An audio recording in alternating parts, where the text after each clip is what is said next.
ocean road that will take you there. Be informed and stay in tune.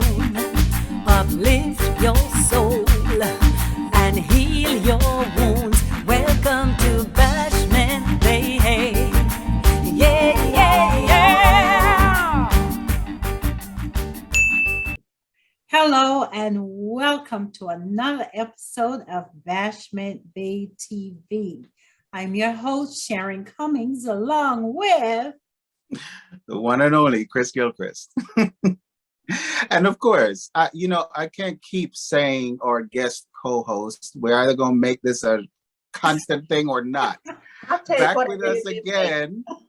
I mean, just make it a thing. Just call it what it is. Back with us again, our next co-host, Miss Pauline. Welcome back. Thank you, Chris. I am so excited to be back. I can't believe this is my third episode. I have been looking for a forum just like this for quite some time. And when I was approached, I did not have to think twice. I knew this is where I wanted to be. My friends will always say, you know, this one is a talker. I know you probably don't see that yet, but I know that at some point you're going to tell me to shut up. oh no. I'm waiting for that day. But I must say also that we've been getting rave reviews, at least I've gotten them, about our Black History Month episode last week. And Awesome. Not only was it insightful, it was also thought-provoking. And for those of you who are joining us today, if you have not seen it or if you missed that episode, you can view it at Bashment BayTV on YouTube. And please, please leave a comment. We welcome them, okay? Oh, yeah. Like, we have another share and subscribe. All of the above. Right, exactly. We have another exciting program for you today, and Sharon will take you right into it. Sharon? Subscribe. Well, this is Women's Month, and we will be having a few trailblazers on today to discuss their determination and passion to fulfill their goals. I'm looking forward to the discussion with these ladies, and we'll be right back.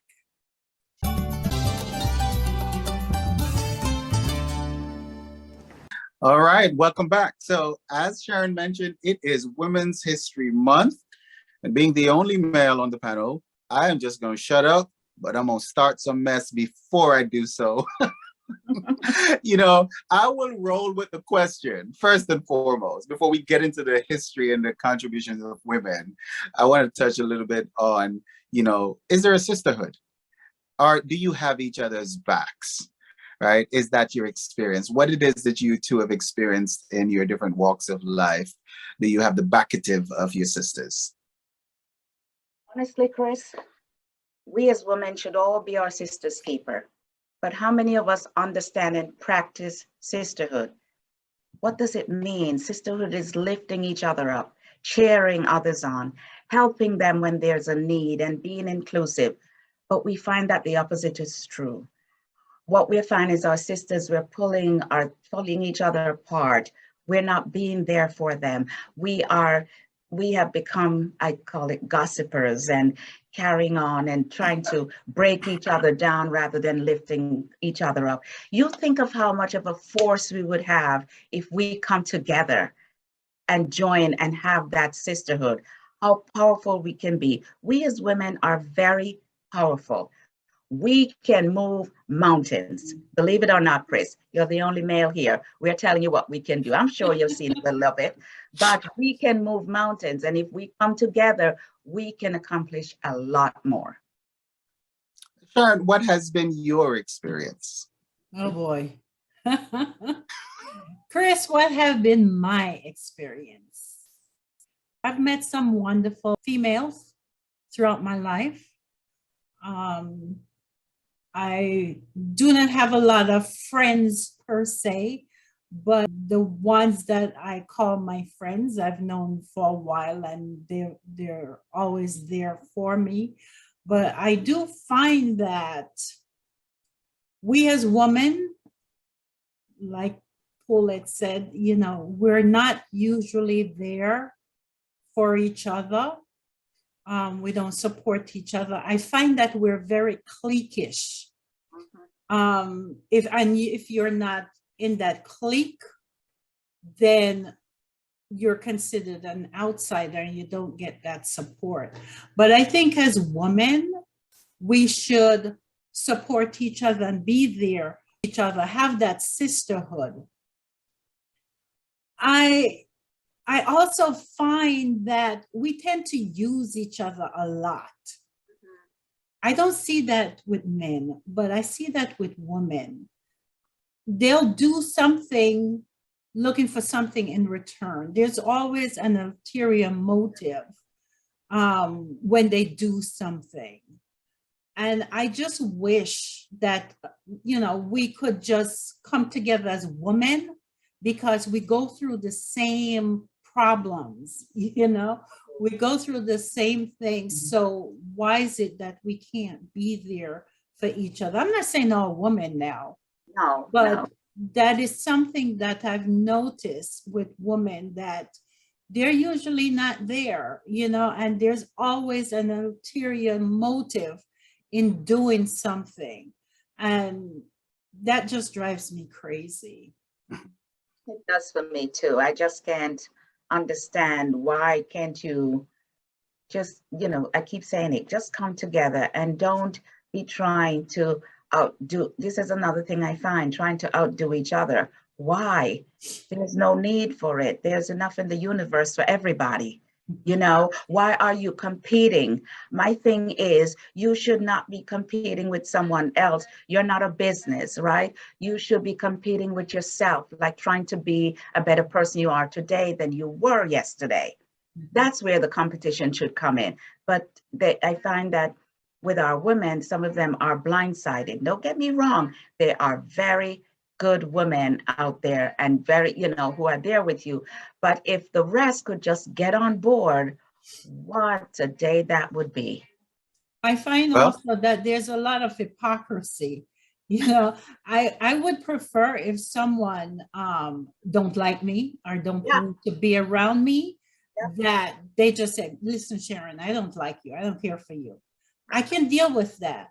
But the hypocrisy is that they laugh in your face. They, that pretense that they're there for you, we're friends, and knowing within themselves that, listen, I can't stand that woman, So the hypocrisy, we need to use that hypocrisy that we have amongst women. Yeah. I think it's amazing to me that even with those things at play, that women have still been able to achieve, accomplish, and affect so much change on such a global level. All the struggles, whether it be pay equality, whether it be voting rights, whether it be, just your rights as a human being that you had to fight for over such long times. And some of these fights have only ended or drawn to a close, if you will, very recently. And so even though that there's that infighting, if you will, and dissonance between among some women, the fact that you've still been able to accomplish and do so much, that alone is just so mind-boggling to me. It is commendable, and I'm grateful for everything that the women in my life have done to actually help to make sure that I'm here where I am today. So it is Women's Month, and you can effect some change at this point in time. Call up a girlfriend, call your sister, call your cousin, your coworker, your friend, somebody you haven't talked to in a long time. Just call, check on somebody. Take somebody out to lunch. A lot of COVID restrictions are being relaxed now that so many more people have been vaccinated. People are starting to regain some sense of normalcy in their lives. Meet up, have a drink, have a glass of wine. I just feel that women are the strongest species that we have, especially Black women, because we have been through so much throughout time, and we're still there. We're there, you know, we're taking care of our kids. We're there for our husband. We support our husbands, you know, in what they want to do. So I think we're very strong as women, and we can accomplish anything that we put our mind to. Do you know that most women have their bachelor's degree, master's degree? Women own more businesses because they're more likely to take risk Right. over a male, you know, so we're powerful. Mhm. But if we can be powerful together, That's can right. you imagine Yeah. I what we can't. could do, what we could accomplish? Yeah. Because, you know, women are very intelligent, and they don't wait for permission to go after their goal. They set a goal, and they're determined, they're motivated, and they go after what they want while taking care of the family. That's why they say a woman's work is never done. Never done. Even in her sleep, she's working. Oh, yes. Oh, definitely. You're always thinking. You always have to be thinking. Exactly. I'm proud to be a woman. I'm proud to be a Black woman. Yeah, You me know, too. Yeah. but let's come together a bit. Yeah. You know? And yeah, we have to come together. We have to, and if you find that you're in a group that you can't sort of like enlighten them to change their ways, to change their outlook, then you have to take it up on yourself, just so surround yourself with positive people, because that's the only way you're going to be able to keep up that momentum of where you are and go even further. Oh, that is so important. The people that you surround yourself with. Yeah. Very important, because, you know, if you surround yourself with people that are very negative and, you know, don't have any motivation, it takes you down, Yes. you know? So you want like-minded people Right. around you. Yeah. Because that motivates you. Yeah. Hanging out with negative people, you're taking on their stuff. Yes. You're taking on You their know, stuff. I've actually been around females that I felt sick. I felt like I was just falling apart because they were so negative. And it's like, oh, you know, I can't deal with people like that. I need motivated people. Chris, you're so quiet. Yeah, well, it's the only male here. I know. I mean, what you want me to say? I'm here just listening. You know, I'm seeing two females here who naturally you have each other's backs. You're being supportive. You're being motivating. Well, you know, for some each of other. the things I've been through with female. You were right there. I mean, listen, I have 9 sisters. You know, I have no shortage of female experience. So I know what you're talking about. I know some of the things, and like you said, I've seen some of the things that you've experienced over the years. But it still says to me how resilient of a species that you are, in that through adversity and through all of the hurdles that you have to navigate, all the obstacles that you've had to navigate through time, that women have still been able to rise to the top. Always been able to rise to the top. So that is just absolutely phenomenal to me. And, you know, I just marvel just to watch you guys do it. Yeah, just keep on pushing on. Pushing on, that's it. Anyone ever tell you. Well, I will tell my male counterparts, listen, take the moment, take the opportunity. Yes, you should respect and love the women every day, but especially during this time that is just a time set aside to highlight, you know, some of the contributions. Just reach out to them, reach out to those, show the appreciation, show the love, you know, take somebody to lunch, buy some flowers, you know. The ladies love the flowers, them bad. You can't go wrong with the flowers. Buy some flowers, you know. Call up your mom and tell her thank you, right? Just you know, like spoil with, your sisters. Absolutely. Just like with Black History. It's Yes. not limited to just 1 month. 1 month. just like women. They should Right. be appreciated Always. Every day. single day. Always, always. And Well, then- with that, we're going to take a break and we're going to be right back. The show is exciting. We have some wonderful guests lined up. We talk about women. We will talk to some phenomenal women tonight. We'll be right back. Estella's Legacy book series, first edition. Grandma Estella, I have a question. Our first guest has a Doctor of Management in Organizational Leadership, Masters in Business Administration, is an American Management Association Certified Professional Manager, and a Bachelor's in Finance. She works as a strategic performance management consultant, which includes action learning, project management, facilitator, motivational speaker, and so many other credentials. She has worked with multinational organizations, groups, and teams from several continents. She started a consulting practice in 1999, working with commercial, government, and nonprofit organizations in the United States, UK, the European nation, Canada, and the Caribbean. She has visited Asian countries more than 30 times, working with medium and large organizations. She designed, developed, enhanced, and facilitated executive leadership development programs with participants from several domain expertise and industries. She's also the author of the Rising Stronger series. It is my pleasure to introduce Dr. Pauline E. Wallner on the topic of motivation and engagement.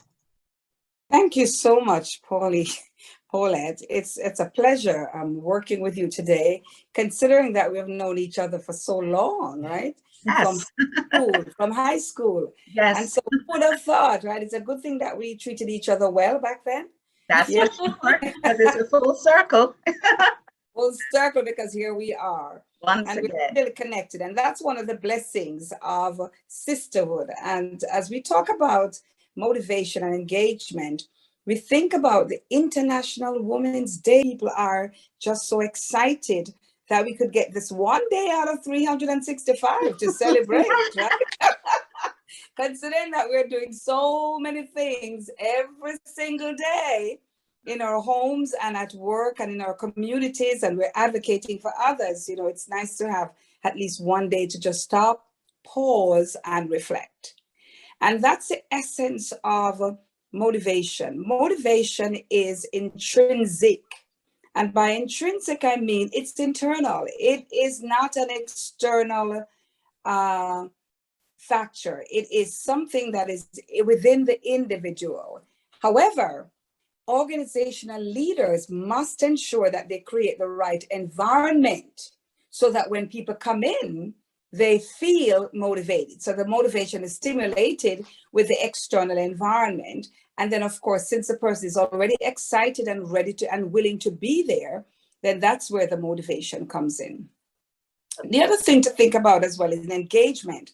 A lot of organizations believe, or organizational leaders, by the way, believe that they can just set it and forget it. Do you remember the Maze guy who used to on the television all day long, and he used to talk about the chicken and getting that rotisserie, and he would just set it and forget it.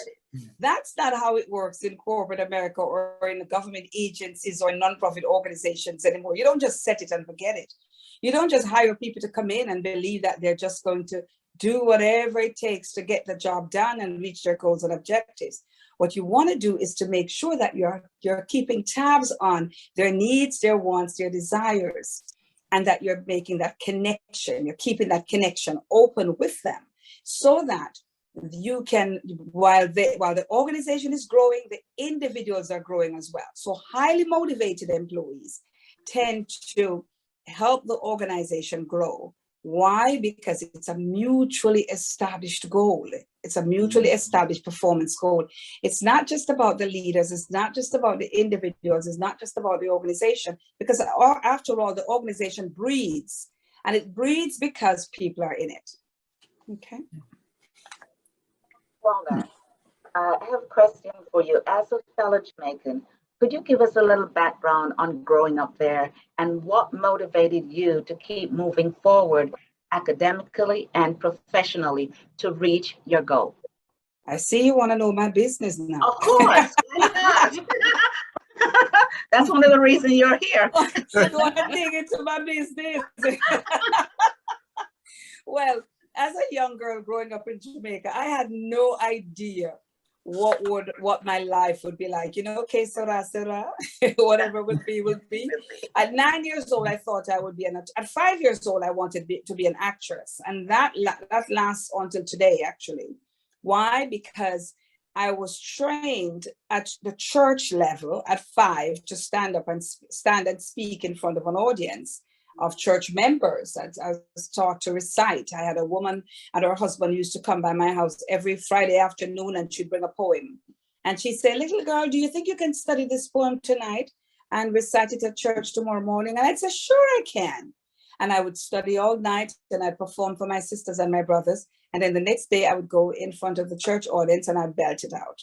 And it was the same thing at school as well, at elementary school, that I was also asked to perform in various plays and to compete at the national level in speech and drama. And I did that at high school. You know, I was a part of the drama school, drama team as well at school, and the debate team as well. But never in my dream, my wildest dream, that I would believe that I would leave Jamaica, come to America, and just walk right into opportunities after opportunities. And I am so grateful for all the people that I've met along the way and the people who have helped me. My dad was the very first one who taught me entrepreneurship and told me that everything was possible. Imagine this man putting his 9-year-old daughter on a bus to go downtown Kingston from Shortwood, Grantspen Road area to purchase a bucking Branco for my brother who was going to perform in the Christmas play. You know what a bucking Branco is? A boots, a water-looking boots, one of them plastic water-looking boots that my brother needed to play Santa Claus or something in the school play. And I had to go buy it. I was 9. And at that time, I thought, what is he doing? He must be crazy. I'm a little girl sending me on a bus to go downtown. Nowadays, when I end up in China or Indonesia or Thailand or Singapore or Japan, I said, that man knew what he was doing. He's saying, look, if I teach you how, then it means that the world is at your fingertips and there should be nothing that's going to stop you from achieving what you want to achieve. He was rough on me. He was rough on all of us. I grew up in a household with eight siblings, with 7 siblings and a mother and a father. Don't ask me about the 1 bedroom with the curtain in the middle. We did have that. And I wonder how in heaven's name they did that. And then they bought a house, and the house had 3 bedrooms, and we even bought it with a tenant too in it. And so that was like we, what's his name? The Moving On Up, the sitcom. Right, Moving On Up. Yeah, we felt like we had moved up. But it was a wonderful, wonderful experience. And I did not appreciate until I wrote my memoir. And all the things that I felt that it was not a good environment, etc. Once you start to put it on paper and you're saying, girl, you got to be grateful. You have to be grateful. And I tell you, gratitude is health. Yes, it is. Gratitude is health. Thankfulness. It's not just healthy for the person that you're thanking, it's also healthy for you. Because when I sit down and I say, what am I complaining about? Look at what I've accomplished and nothing. I have a podcast that says 2 weeks and a prayer. Sometimes in my early days when I'm going overseas, all I have is 2 weeks in my handbag, 2 weeks in my, 2 weeks in my suitcase, and I'm lucky if I have $5 in my pocket. But let me tell you that God is good, because when I get there and I put the card in the machine, it works, and I'm able to get the exchange. I don't believe in taking the dollars over there because it costs too much. So I want to make sure that I have my 2 weeks and a prayer. One time I got to Japan and the guy said to me, when was the last time you were here? I said, June. And it's now August, right? He said, yes. He says, you look so different. I said, sure, show me all the pictures you have on there of me. I said, show me all the pictures. Because if it's not a dark red wig or a black wig or a blonde hairstyle or a braids or something, every time I step foot on those shores, you think it's a different person.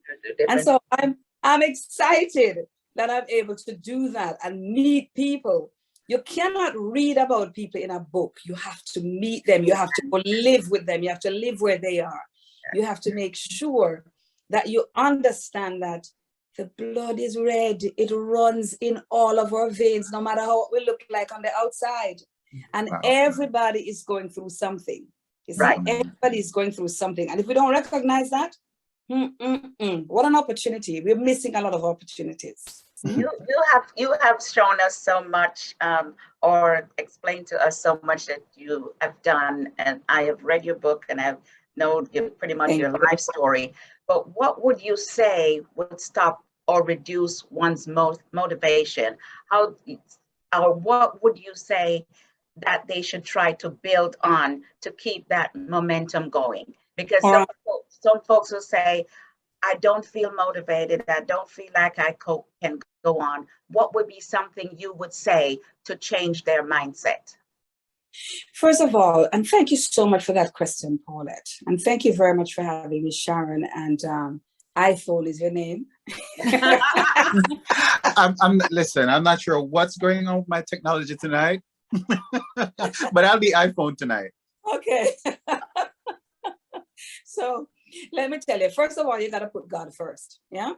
I remember I grew up as a Seventh-day Adventist, and I still consider myself a Seventh-day Adventist. I grew up in that environment. And I remember how resentful I was sometimes when Saturday would come. And I like to think that I was a long distance runner, and I used to do a little bit of long jumping, right? And because all of the practice would take place on Sabbath, I couldn't go because it was our sacred day. It was our day of rest and reflection and to give God thanks and praise for a long week, right? And so I couldn't go. And I somehow, as a child, I would say, I wish I could go. I resented that a little bit. However, I know that through the storm, that's what has kept me going. Yeah. So when the challenges come, I know that I'm going to overcome those challenges because of my faith and because of that experience as a young girl. So even now, as in my 30s, okay, don't blame me if I think that I'm young, right? So that's what I think, right? Until I step off the bed in the mornings and the knee goes like, stop, wait. You got to shake it off a little bit. You can't just jump out of the bed and jump around anymore. Anyway, so my faith is what keeps me going. And so what I would tell anyone, the first thing that you want to do is to give thanks for where you are, because as long as you can breathe, it means that there is a lot to be grateful for. So somebody woke you up. It wasn't your alarm clock. It wasn't your spouse. It wasn't your friend. It was God who said, I'm giving you another opportunity. And every day that you get an opportunity to be alive, especially in these tough times when so many of our family members and friends are no longer with us, every day that you get an opportunity, you've got to be grateful. So quit complaining is what I would suggest. And the other thing that I would suggest is be thankful for small mercies.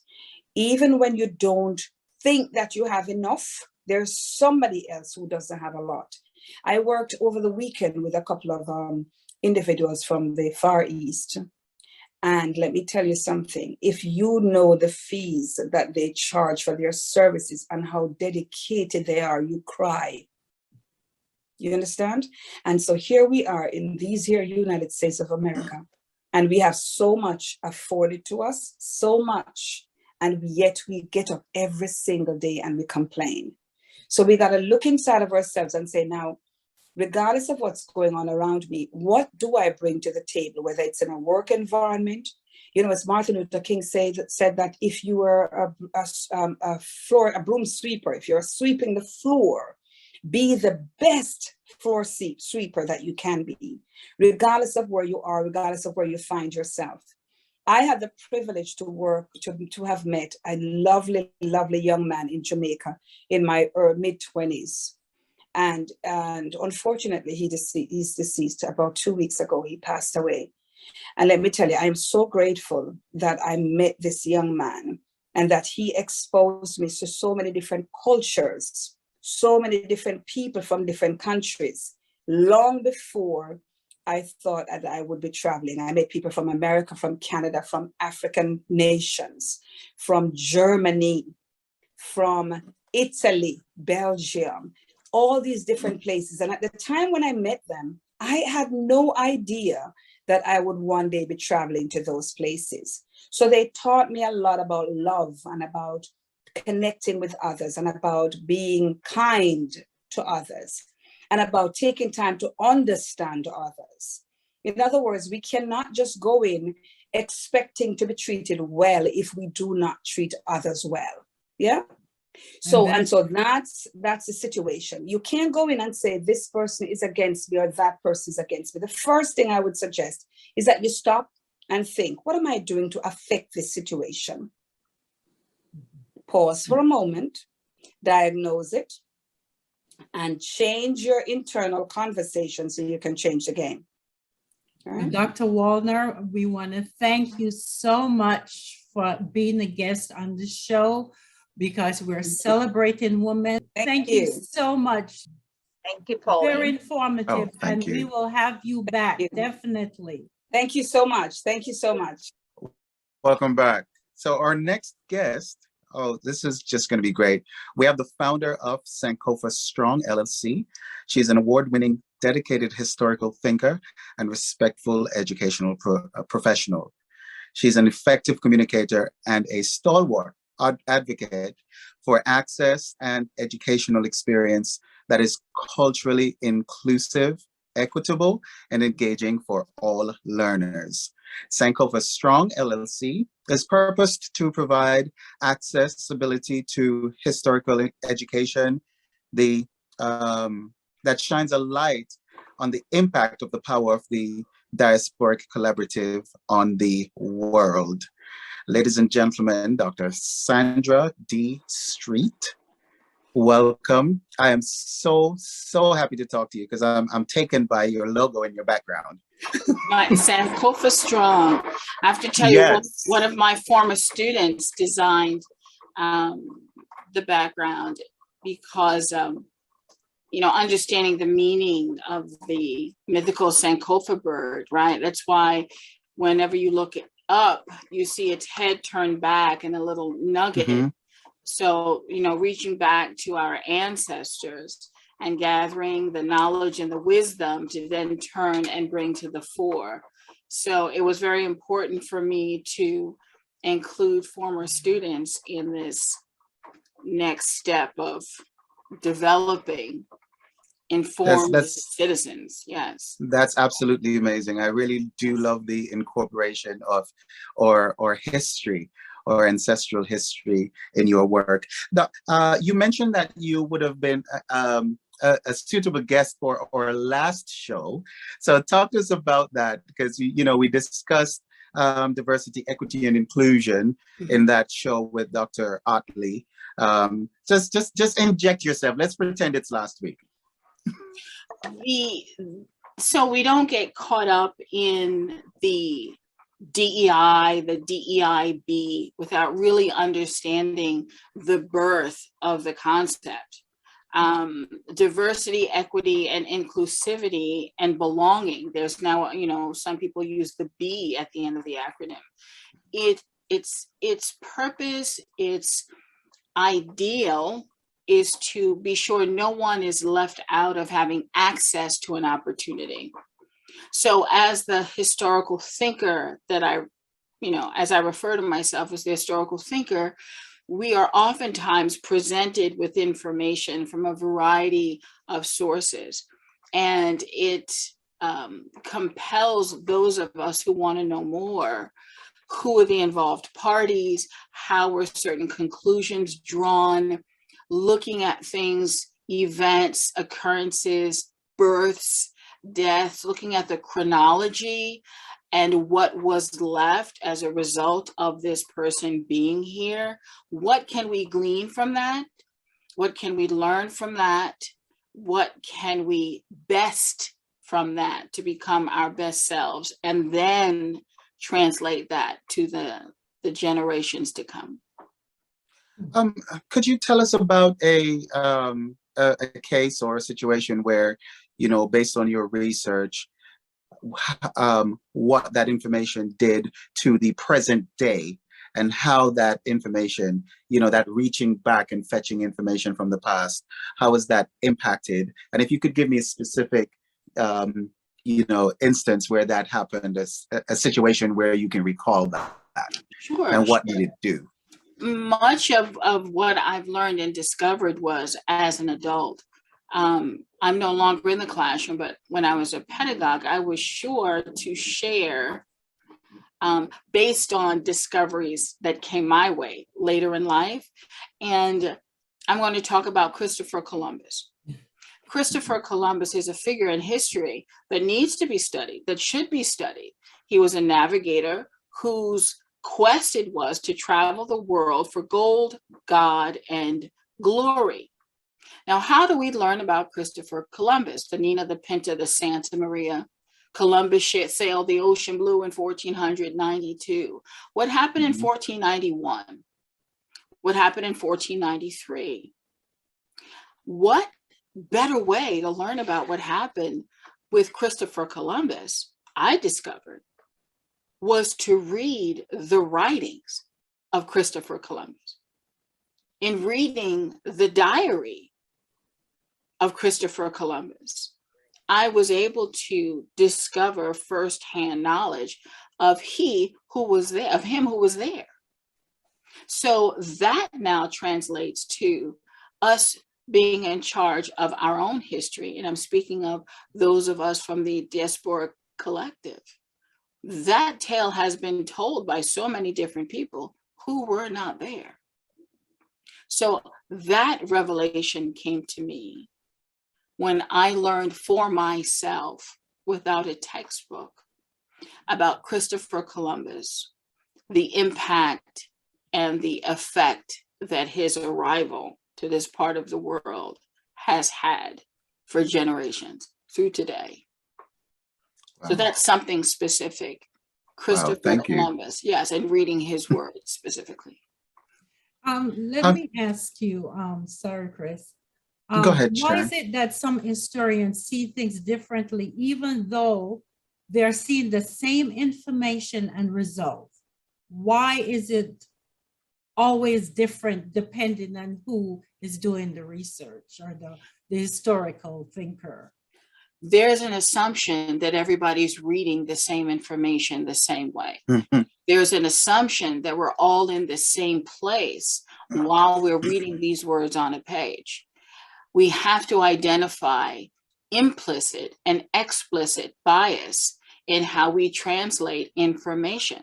Oftentimes it's to soothe what would otherwise be something a bit harsh, and that's where we find ourselves today.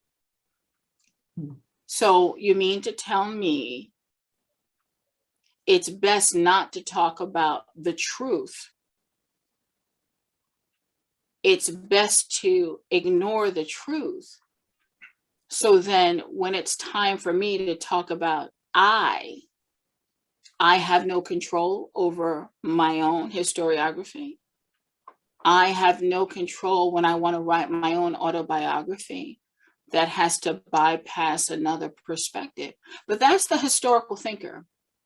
So you have social studies practices for New York State. You have the Association of Historical, American Historical Association that has his history thinking skills. You have, Stanford education group, SHEG, and their historical, reading like a historian, the curriculum. So you have a variety of lenses lending themselves to creating what's studied in school. Well, what happens if you close the book? What happens when you listen to the music of that time? What happens when you listen to the lyrics of Nina Simone's Young, Gifted, and Black juxtaposed with the Pledge of Allegiance? I'm only offering that because the historical thinker thinks chronologically and tries to understand the relationship over time, how events affect other events, and how people during these particular periods of history, this periodization, how can we contextualize that? And contextualization is one of the most challenging historical practices for the young learner and the adult learner to excel. Because you have to understand and be willing to understand, to take the time to relate events over time and find a common thread or not. So that's why not all facts are the same in front of everybody. Might be the same words, but what I believe is what I believe, despite what's on the words, despite what's in the book, despite what the news says. So there's an assumption that we're reading the same thing, and there's an assumption we're at the same place in our lives while we're doing that reading. Enlighten us and tell us what are the 9 historical thinking skills? Well, again, it depends on your source. When you talk about 9 historical thinking skills, you're usually referring to APUSH, right? AP US History. There are specifically 9. When you look at the American Historical Association, there are 6. When you look at New York State standards, it's between 6 and 9. So again, we have a difference in assuming that there are 9 historical thinking skills. One that goes across the board that does not go across the board, rather, is corroboration. You'll see that on New York State, but you won't see that in APUSH. Again, AP US History. So depending on the lessons that you want learned will determine what historical thinking skills. Corroboration is a standard. Contextualization is a standard, but it's not one of the 9. Right. Contextualization is, but corroboration is not when you're looking at APUSH. But when you're looking at reading like a historian, a curriculum created by the Stanford History Education Group, when you're looking at the American Historical Association, you don't see that. You don't see argumentation, but you see that with the APUSH 9 historical skills. Okay, but contextualization, analyzing evidence, chronology, these are standards. And as I said before, contextualization, understanding how an event sits and travels at the same time. That is huge, and it's time consuming.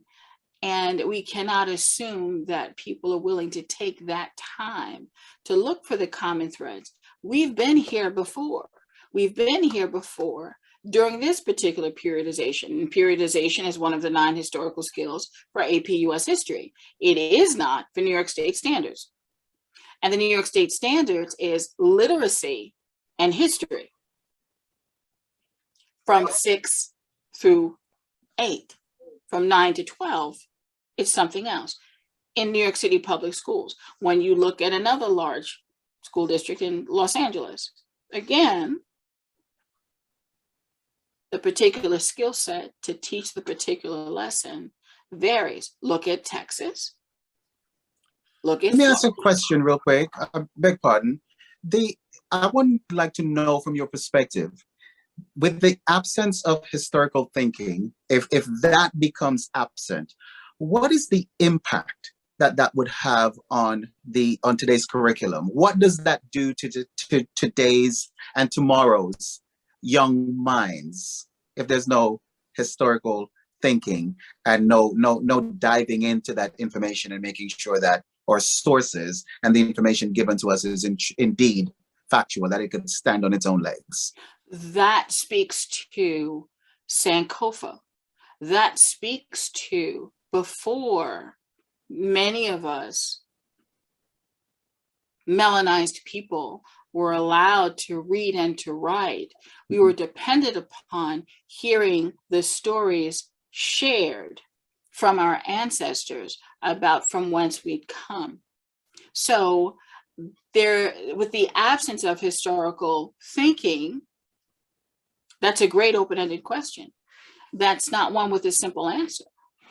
You can have anarchy, you can have chaos, you can have other options being pursued, but to not have historical thinking, you leave a huge crater in providing opportunities for us to arise, for us to teach those who are coming after us. How do we maintain ourselves as a civilization if there's no historical thinking? Why are we talking about Plato? Why are we talking about Aristotle, who studied in Egypt, which is in Africa, not Greece? Okay. And I read that in a textbook. Brand new out of the box. And I told the building leader, I will not be using these. I don't know if you can get your money back, but that was in a book. Now, if I was not a historical thinker, I would just say, okay, turn the page, and this is what we read, and this is where we are. Stop and pause. Misinformation versus disinformation. It's the intent. What is the intent of not having historical thinking? You mentioned earlier the how the history at one point was passed down orally, the oral passing on of information. Yes. How does that have a place in today's society, in particular for us as people of color?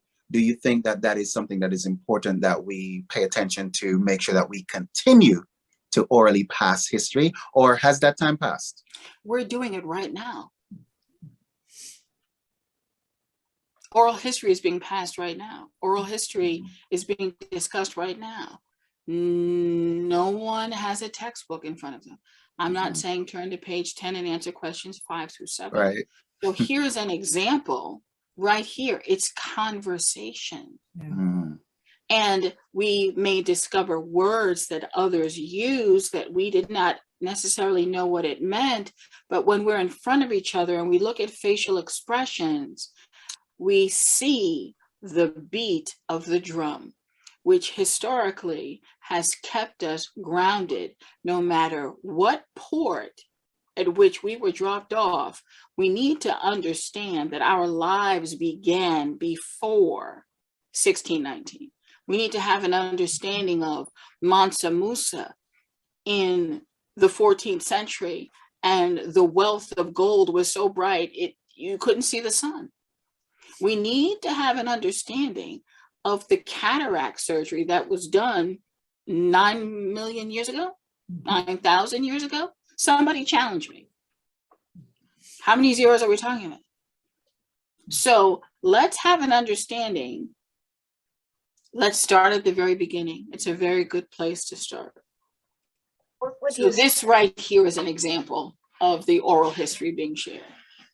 What would you say, Dr. Street, about books that are looked at as being going to be banned from schools and stuff? And what impact would it have on our history, our Black history? School, books that are now being banned from being used in schools. What do you think? What is your take on that? We've been here before. We've been where there were no books. We've been where, so that means we perish as a civilization. Does that mean we perish as a people? Publishers make money. That's why they publish books and they sell their books to school districts. Okay, if that doesn't happen, does that mean there's no learning? I know I learned please and thank you, not at school. I know I learned to push in my chair, not at school. Whether it was my own home or someone else's home or a place of worship or, so there are some intrinsic values that we can't help but share. It's in our DNA. And this is what contributes to historical thinking. Where else have you seen us without the textbook? We've had books banned before in other countries globally. History has been rewritten and then some. How about we pause, value ourselves enough, and say that we're worth it? Okay, go ahead and ban that book. I'll write the next one. I'll self-publish the next one. And what I'm saying to you is what I would be saying to the young learners, and I would be saying to the adult learners. I'd be saying in a professional development. I'd be saying in a workshop. I'd take it away. Let's practice. You don't rewrite. You write your history. And I'm going to tell you that you're wrong. No. Well, We'll have none thank of that. you. Thank you. Thank you so much. That was Wow. so awesome. We Oh, should have had amazing. her on the show the last show also. Oh, we will have to have her again Between because her I'm and I'm Dr. I'm not done. Otley. My mind is just going. Amazing. You're thinking like a historian, right? Yes. You're thinking like a historian. Yes, Yes, definitely. Thank We you must have so you back. much. Yes. Thank you so much for coming on. Thank you. I Thank hope you for having you will me. come back again. Please. Okay. Everyone be safe, be well, and have a good evening. Thank too. Thank you. you. Take Thank care. you. Bye-bye. Bye. Yeah, yeah, yeah. To Bashment, baby. To Bashment, baby.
This is how I fight. Flat, put it on the ground. Flat, put it on the ground.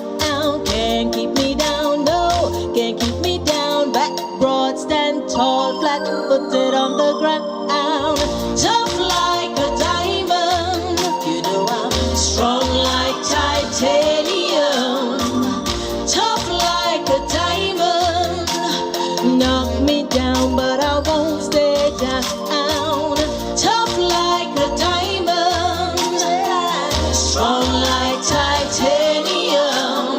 Knock me down, I get back on my feet. I'm strong like titanium.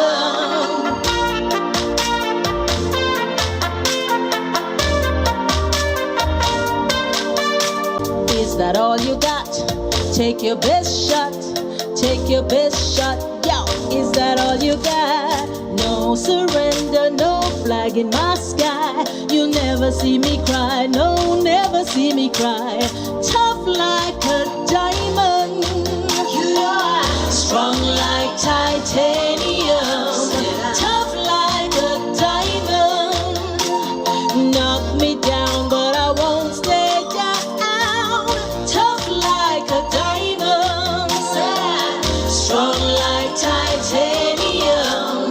Knock me down, I get back on my feet. I'm strong like titanium.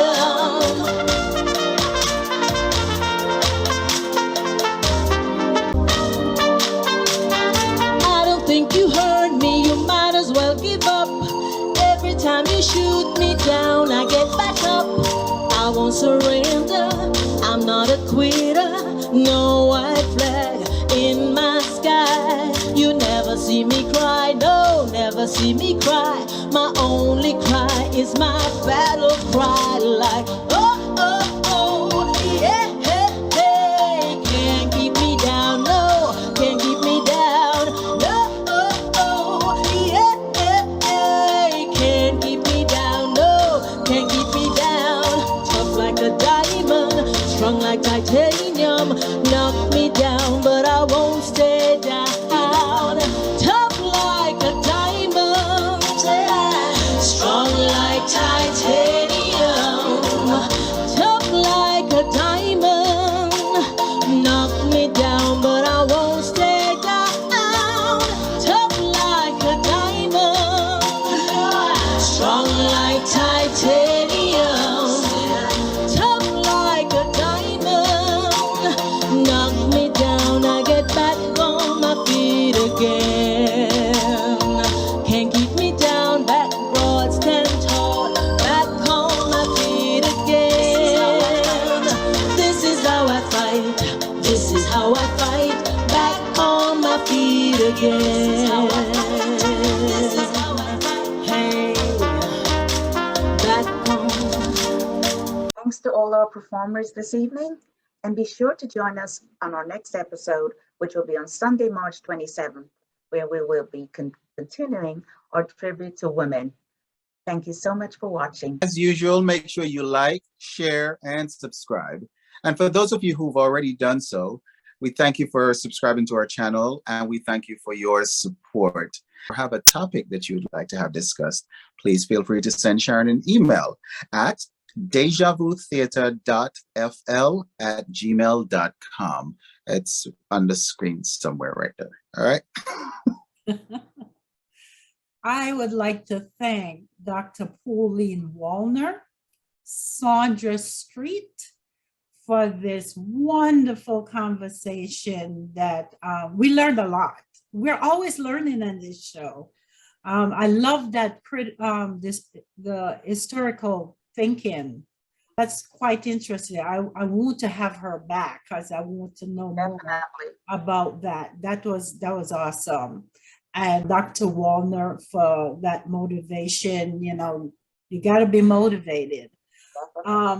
We thank you, the audience, for watching, and I do hope that you will join us on March 27th.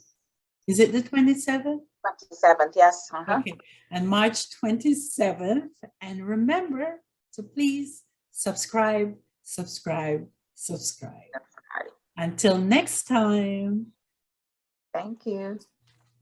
Cheers. Bye. Where's I didn't bring my the drink. wine? Where's the I wine? didn't bring my people? drink. I forgot my chairs. What? I didn't bring my Okay. drink. Okay, I'm gonna drink for both of you. Mm. And we won't tell anybody if you drop off of the chair. Exactly. Or you're just missing out of the frame. Right? Exactly. And Sharon is taking a break. Yeah, that's right. On the floor. Mm. Tune in to Bashment Bay. Tune in to Bashment Bay. Tune in to Bashment Bay. Tune in to Bashment